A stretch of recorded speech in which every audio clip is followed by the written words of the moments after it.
పిల్లలు వినండి, ఒక చిన్న కథ చెప్తున్నాను.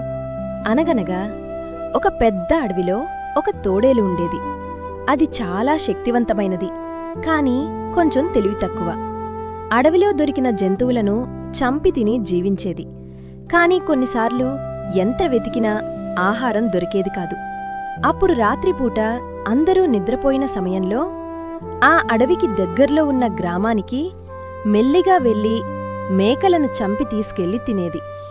ఇలా తోడేలు చేసే పనులన్నింటినీ దగ్గర్లో ఉన్న ఒక కోతి కుతూహలంగా గమనించేది.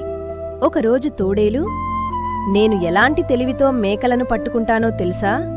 అని కోతికి గొప్పలు చెప్పింది. అది విన్న కోతి ముచ్చటగా, "అయ్యో, నీ పని నేను కూడా చూడాలి. నన్ను ఈ రోజు రాత్రి నీతో తీసుకెళ్లవా?" అని అడిగింది.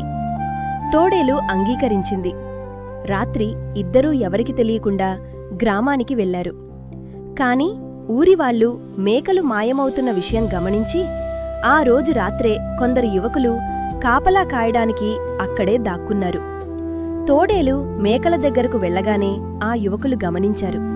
వెంటనే కర్రలు చేతబట్టి తోడేలుపై దాడి చేశారు. పక్కనే ఉన్న కోతిని కూడా కొట్టసాగారు.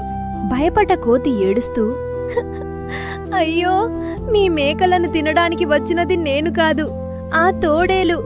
నన్నెందుకు కొడుతున్నారు?" అని వేడుకుంది. కాని యువకులు, "దొంగతనం చేసేవారితో తిరగడం కూడా తప్పే" అంటూ గట్టిగా కొట్టసాగారు.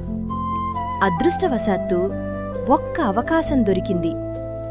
యువకులు తోడేలును చూసి దాని వెనుక పరిగెత్తగానే కోతి నెమ్మదిగా నిశ్శబ్దంగా ప్రాణం చేతబట్టి అక్కడ్నుంచి పారిపోయింది. అడవికి చేరుకుని ఊపిరి పీల్చుకుంది. "అయ్యో, ఎంత పెద్ద తప్పు చేశాను. దొంగతనం చేయకపోయినా దొంగతనం చేసేవారికి తోడుగా వెళితే కూడా పెద్ద తప్పే" అని కోతి పశ్చాత్తాపపడింది. అదేనండి పిల్లలు, మన జీవితంలో కూడా చెడు పనులు చేసేవాళ్లతో కలిసి తిరిగితే మనకూ శిక్ష తప్పదు. అందుకే మంచివాళ్లతోనే ఉండాలి, మంచి పనులే చెయ్యాలి. ఈ కథ మీకు నచ్చినట్లయితే ఈ వీడియోని లైక్ చేసి మీ ఫ్రెండ్స్ అండ్ ఫ్యామిలీ మెంబర్స్కి షేర్ చేయండి. అలాగే మా ఛానల్ని సబ్స్క్రైబ్ చేయండి ఫ్రెండ్స్.